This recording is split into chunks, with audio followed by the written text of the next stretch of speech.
The Road to Freedom. Xiefeng. November 10th, 2022.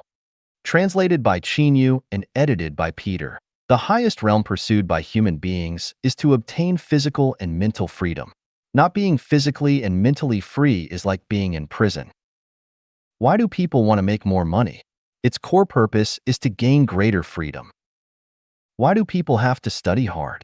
Its ultimate purpose is to gain more physical and mental freedom. Everyone who has worked hard all his life is fighting for his own physical and mental freedom. The question is, have they achieved physical and mental freedom throughout their life? None.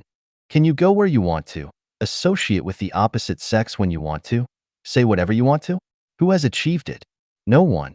The presidents cannot, billionaires cannot, experts, scholars and professors, followers of any religion, none of them can, not to mention the general public.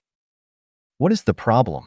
Why has not a single person achieved physical and mental freedom in their entire life for thousands of years? There are 8 factors that prevent people from obtaining physical and mental freedom, namely, country, money, marriage, family, kinship, government, debt, and ego. As long as there are countries in this world, no one can be free. As long as there is money in this world, no one can be free. As long as you enter marriage, the special relationship between both sexes, don't expect to be free again. As long as you revolve around family, the most basic production relationship in society, you will never expect to be free for the rest of your life.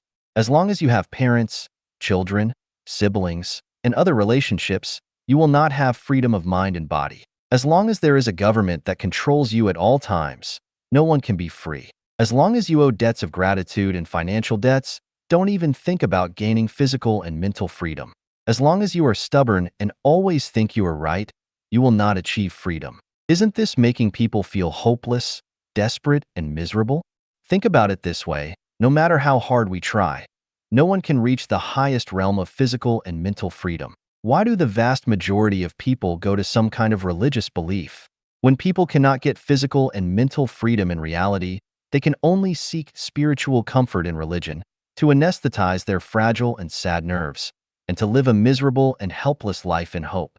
In terms of conventional thinking, there is no possibility that the country, money, marriage, family, kinship, government, debt, and ego will disappear from the world. No one in their right mind can accept the disappearance of these 8 factors, even emotionally. However, it is precisely because people are too rational and pay too much attention to affections that no one has achieved true physical and mental freedom for tens of thousands of years. People cannot imagine how they would live if these 8 factors disappeared. For example, if there is no country, who will protect my safety? What's the point of having a life without parents and children? Who will be responsible for the normal operation of society without the government? Without money, what can I use to exchange for the goods I need with others? And so on. It's hard to imagine how human society would operate and develop in an orderly manner without these 8 factors, and 10,000 what to dose will come to mind. Nothing is ever impossible which not yet been realized or transformed by thinking. On my way to make people completely gain physical and mental freedom, I entered 20 worlds in the realm of time and space that are superimposed, intersected, have clear boundaries that are interconnected, and found that there are no factors such as country, money, marriage, family, and kinship in the 1,000-year world, which is the closest to human life. But the people who live there have a beautiful life with complete freedom of body and mind. I wondered if I could copy the life mode of the 1,000-year world to the human world, so I created a brand new production and life mode which is completely different from the traditional life mode. I call it the second home. This second home life mode has been going on for 13 years since April 2009, and 95% of those who have lived this way have been happy with this way of life. It turns out that, even if factors such as country, marriage, and family disappear, human beings can live a lifetime in the highest realm of life with freedom of body and mind. Can the partial success prove that the second home model works in the world? In theory, it totally works. In practice, it needs to be confirmed experimentally. I have lived in Asia for decades, Africa for more than 10 years, America for more than 5 years, and a few months with the indigenous tribes of Australia. In the recent 5 years, I have been in close contact with more than 2,000 people from Europe, and have had superficial exchanges with most of them. I have also had deep contacts and exchanges with the Kanahana family in Japan. I have visited 2 communities in Canada as well and have conducted in-depth exchanges with them. My feeling is that the new life of human beings, the second home mode, works all over the world.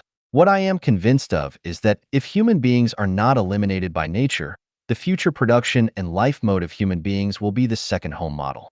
This is the only way for everyone to obtain physical and mental freedom. The conclusion is that the new mode of life for mankind, the second home, is the road to freedom.